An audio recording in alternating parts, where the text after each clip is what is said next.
Hola calabacines, bienvenido de nuevo a la sección de relatos de terror del canal. Y estamos de vuelta después de 2 meses del reto Nublog. Y hoy les traemos 3 creepy-stories, así que disfruten. Calles en movimiento.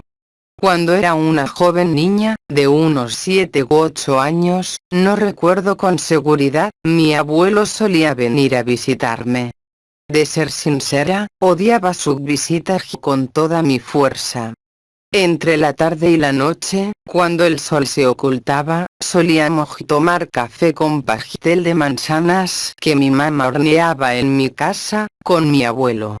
Se reunía toda la familia a escuchar sus tenebrosas historias, razón por la cual lo odiaba tanto.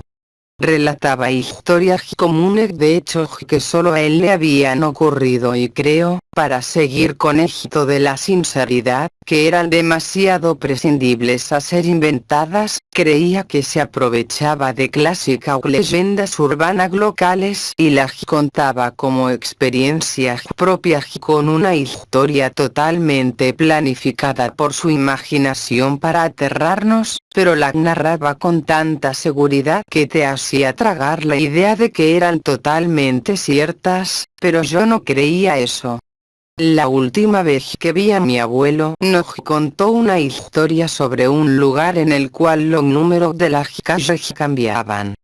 Parecía interesante lo tétrico que sonaba eso, pero el simple hecho de que mi abuelo sobreviviera a todos sus cuentos lo hacía parecer demasiado falso. La leyenda original trata de un pueblo chico, casi sin habitantes, solo los historiadores y un par de familias que conocían lo que ocurría, pero preferían no meterse con eso, que estaba oculto tras unas calles con números, cuyos números, ante cualquier persona que se atreva a transitar esos caminos, cambiaban. No parece muy aterrador, pero estas calles hacían que te pierdas, guiándote hacia un solo lugar. La casa de un demoníaco homicida que había fallecido años antes, mutilado por los pobladores del lugar por su cantidad de crímenes innecesariamente salvajes. Luego de la última atrocidad cometida contra una joven niña de 12 años, la cual destripó y despellejó en vida, hasta que la niña no aguantó el dolor y murió desangrada, colgada de cabeza sobre la rama del terrorífico árbol de su patio. Fue calcinada dentro de una especie de bañera de metal, también en el patio de su casa, lugar donde le gustaba deshacerse de los cuerpos que mutilaba, y luego fue lanzada al jardín de su respectivo hogar. Los pobladores, cansados de que la autoridad del poblado no hiciera nada, acordaron tomar la rienda del asunto, matando al homicida de la misma manera que él lo hizo con la pobre niña. Poco después de su muerte, los participantes del crimen contra el homicida, fueron desapareciendo, para aparecer semanas después totalmente destrozados, con la furia que solo lo haría un animal y con la inhumanidad de los mismos. Se dice que su cuerpo reside todavía en su casa, atado con alambre de púa a una silla. Su cadáver putrefacto no permitió la salida de su alma, e hizo de este tranquilo pueblo un lugar embrujado. Los números de las calles cambian haciéndote confundir para que termines en su hogar y alimentes su demente espíritu, ayudando a que sus actos homicidas todavía sigan en pie, mutilándote terriblemente hasta la muerte, deshaciendo tu débil cuerpo moribundo en un hermoso baño de ácido, o cortándote tus extremidades una por una, obligando a que te alimentes de ellas para luego calcinarte en su lujosa bañera. Si logras encontrar las salidas a estas calles y eres lo suficientemente inteligente como para esto, te llevarán hacia las afueras del pueblo y sobrevivirás, tal como mi abuelo supuestamente hizo. Pero si eres estúpido, impaciente y temeroso, en poco tiempo te encontrarás cara a cara con el dichoso homicida del poblado.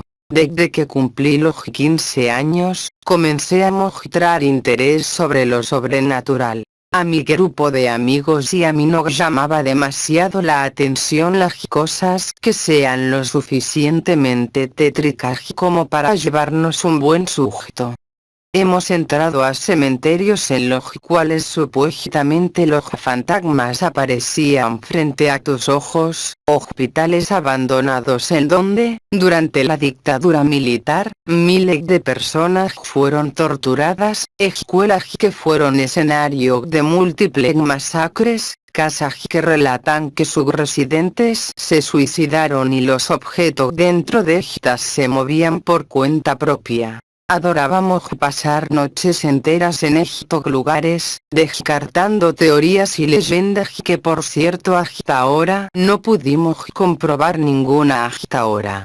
Hablábamos con mucha gente distinta para encontrar más lugares así. Buscamos por algún tiempo, y sin respuesta alguna, comenzamos a pensar que las opciones se nos habían acabado. Una buena noche, estaba conectada en mi computadora cuando me llega un correo electrónico de mi amiga diciéndome que había hablado con una anciana. Esta le contó una leyenda urbana sobre un poblado en el cual las calles cambiaban de número y sobre el homicida que supuestamente seguía residiendo allí. En ese momento recordé el arrugado rostro de mi abuelo y su gruesa voz mientras contaba la historia y daba sorbos a su café, y decidí que sería una buena oportunidad para descubrir que sus cuentos no eran nada ciertos e ir hasta su casa a decirle que no tenía razón y que me había engañado.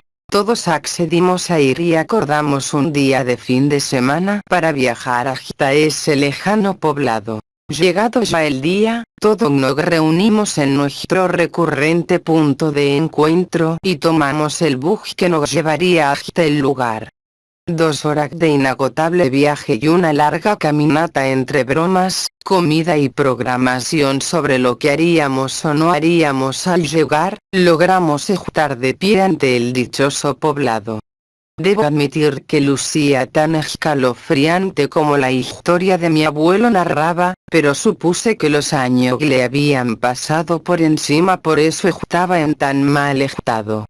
Nos adentramos cruzando el umbral del pueblo y metro más adelante logramos divisar a un anciano sentado en la puerta de una casa.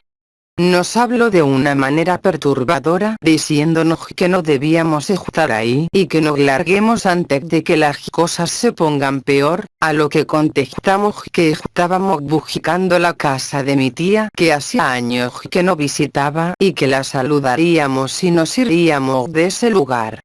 El anciano no nos escuchó y siguió diciendo que nos vayamos de ahí, subiendo más y más su voz, a lo que echamos a correr camino adentro.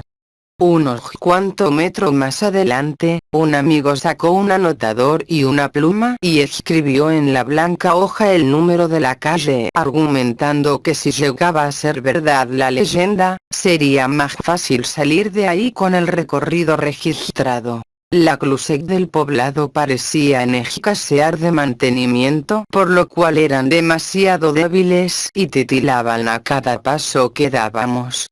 Las casas abandonadas daban un toque de temor, y nos hizo pensar que, por ahora, esta era la experiencia más terrorífica que habíamos tenido.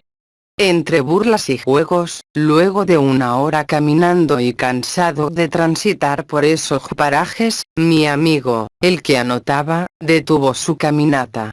Le preguntamos qué había pasado, pero solo permaneció ahí, mirando fijo su anotador.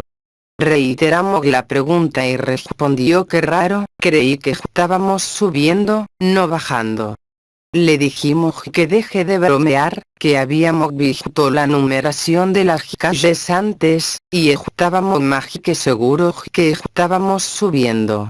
Pero él dijo que no se equivocaba, habíamos descendido por lo menos 3 kilómetros. Uno de mis amigos que nos acompañaba, le quitó el anotador de la mano y releyó la hoja una y otra vez, contando las calles y terminó por decir que era verdad.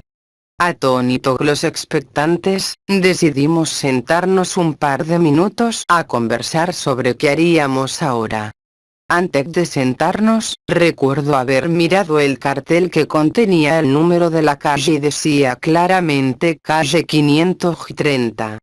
Comenzamos a indagar sobre las opciones que teníamos. No estábamos lejos del anciano que vimos, podríamos ir con él y quedarnos hasta que el sol salga o directamente no movernos de ahí. Optamos por avanzar un poco más a ver si podíamos llegar hasta alguna salida o atajo que nos deje más cerca aún de lo que estábamos del anciano, así si el sol salía sería menos complicado llegar hasta él. Nos pusimos de pie y al observar nuevamente el cartel mi cuerpo se estremeció y un infernal frío recorrió toda mi espalda. El cartel decía calle 469. Parados en el medio de la duda, al ver lo mismo que yo veía, lo único que todos atinaron a hacer era discutir sobre que esta fue una estúpida idea.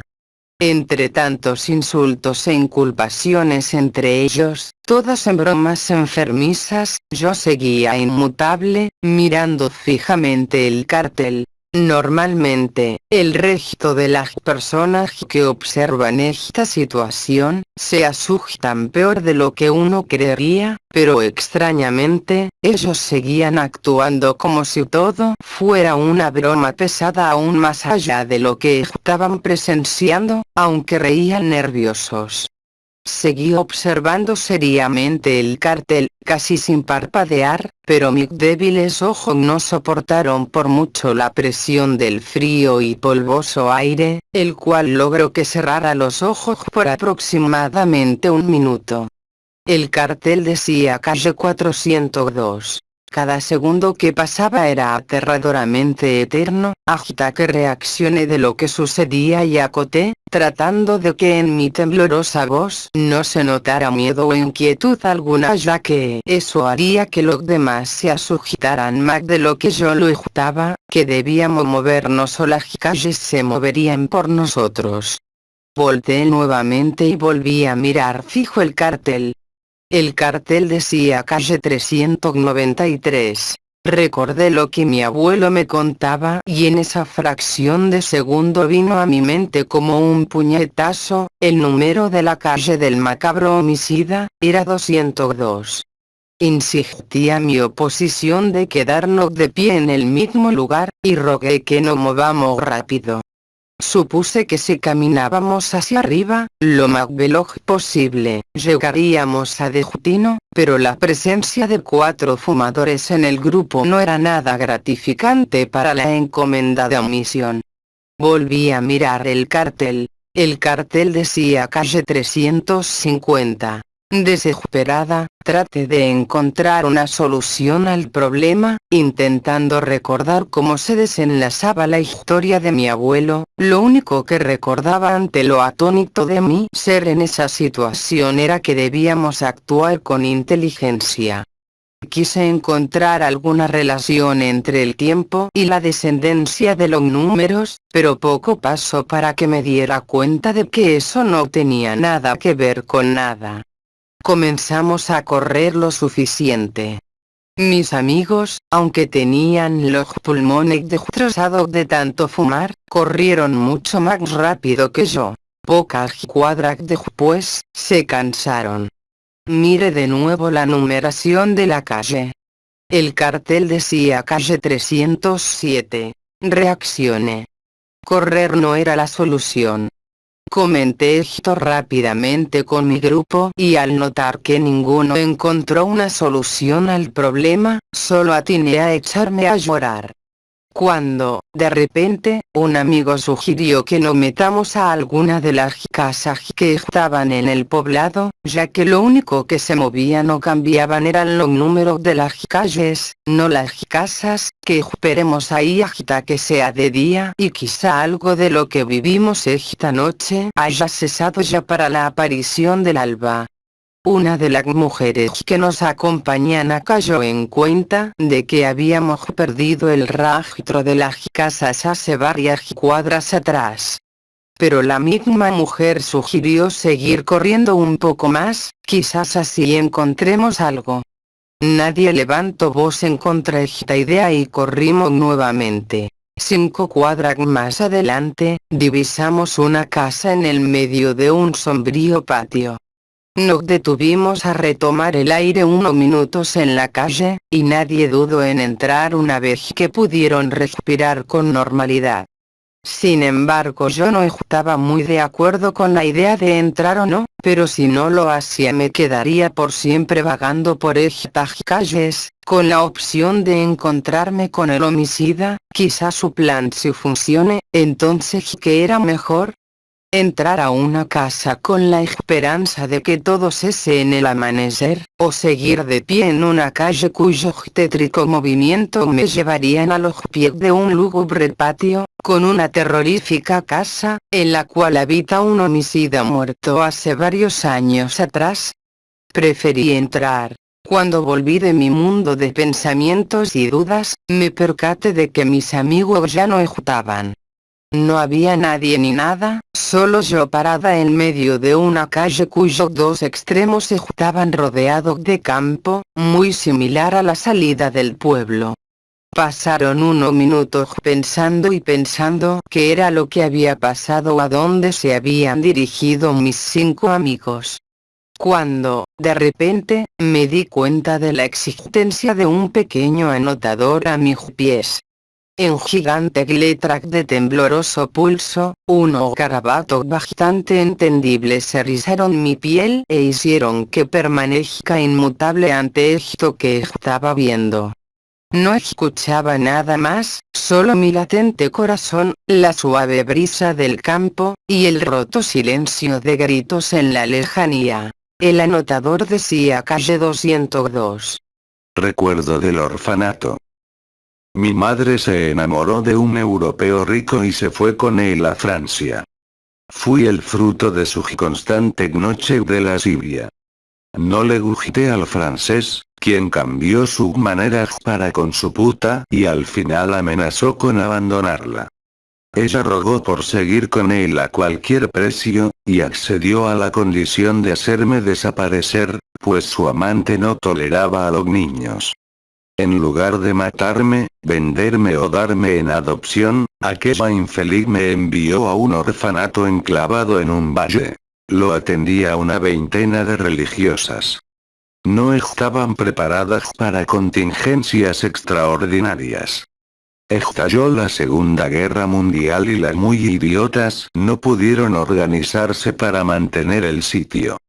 Los ataques enemigos produjeron la suspensión del mantenimiento de 50 niños y sus cuidadoras, quienes recurrieron al racionamiento para contener la debacle. Sus expectativas se dieron de bruces contra la pared. Racionar agua y comida fue insuficiente para superar la carestía. Todo se fue terminando poco a poco. Lo único que no menguó fue mi pasión por Annette, una religiosa joven y hermosa que inflamó mi salacidad desde que la vi. Creo que mi padre solo me heredó el afán de satisfacer apetitos concupiscentes de continuo. Yo contaba ya 10 años cuando empezó la conflagración. Aún nadie se aventuraba a adoptarme y las monjas habían estado a punto de contabilizarme en el inventario. Como era el mayor de todos, me arrogaba facultades que acaso desmereciera. Trataba a los demás déspotamente y me sentía dueño de privilegios tales como alimento en abundancia y exención de ciertas reglas. Annette me tenía paciencia, de modo que la comisionaron para meterme en orden. ¿Qué orden ni qué nada? Sus regaños verbales fueron inútiles, gocé brevemente de los físicos, adoraba sus nalgadas, y, finalmente, me las arreglé para cambiar los papeles. La inteligencia con que nací, junto con mi afición a la lectura, me hicieron un paladín de la persuasión reflexionada. Sometí a Annette a mi voluntad, Supe seducirla y, en el transcurso de un invierno, la hice mía. Nada me importaba que ella fuera 8 años mayor que yo. Mientras sus padres ignoraran nuestra salada relación, el resto del mundo podía arder en el infierno. Yo era feliz y pretendía seguir siéndolo a despecho de todo. Las tropas nazis atacaron y el horror cundió. El país se cimbró y debatió entre la necesidad de subsistir y la tentación de rendirse para siempre. Todos olvidaron el orfanato y las monjas sudaron por ello. Ya dije que su táctica de sobrevivencia no sirvió, y ahora añado que los estragos causados en consecuencia pecaron de horribles. La hambruna empezó a asolar la tétrica institución. Una monja atrevida se trasladó a pie a una villa cercana, esperando hallar un camión para transportar a los huérfanos hacia algún lugar con vituallas. Como tardó tanto, otras fueron a buscarla. Al rato solo quedó Annette, quien me confesó su temor de que sus hermanas hubieran preferido su pellejo al de 50 mocosos. Reí por la obviedad de su argumento y agregué que nada más podía esperarse de hembras. No criticó mi comentario, que hoy se reputaría misógino, y se plegó a mis ideas en pro de la salvación. No pensé en marcharme con ella. El orfanato me encantaba, era mi hogar, y en él permanecería aún en el evento de un ataque enemigo. Le referí mi plan a Annette y a base de golpe la privé no solo de disentir de él, sino de pensar en sofocarlo. Los otros huérfanos se habían convertido en una lata. El hambre los transformaba gradualmente en criaturas lastimosas, listas más para morir que para procurarse el sustento con sentido práctico. Cuando Annette declaró que temía un motín, la tomé del brazo y la llevé a recorrer los cuartos, a la par preguntándole qué podían hacer una cuantos escuincles famélicos contra dos rubicundas personas como nosotros. Lo que sobraba era el veneno para ratas, pero no lo utilizamos con tal de impedir que nuestro sustento se corrompiera. Los asesinatos debían producirse de otra forma.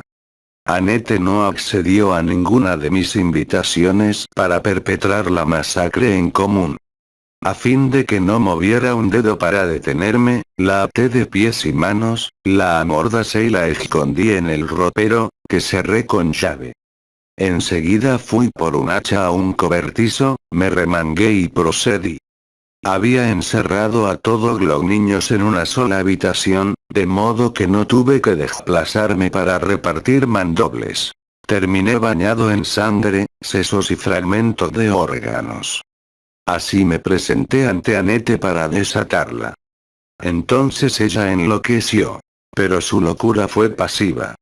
No se volvió violenta. Solo perdió el habla y se limitó a seguir mis instrucciones fielmente. El refrigerador, que era grande, se llenó de carne fresca, quizá un poco descarnada, pero sin duda comestible.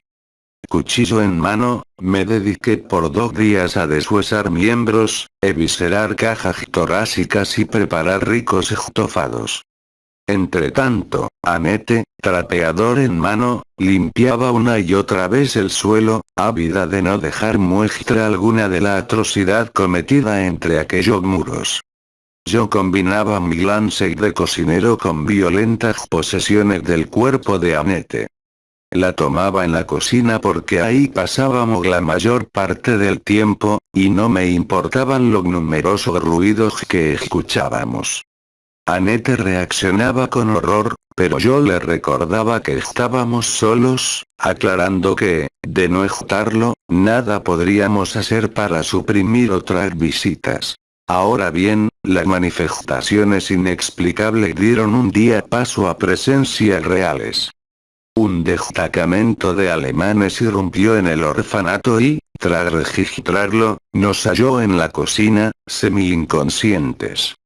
Por algún motivo, aquellos bárbaros descubrieron al punto nuestra antropofagia y, en lugar de castigarnos, saciaron su hambre con la escasa carne que quedaba. Tuve que cocinar mientras ellos se divertían con el cuerpo de Annette.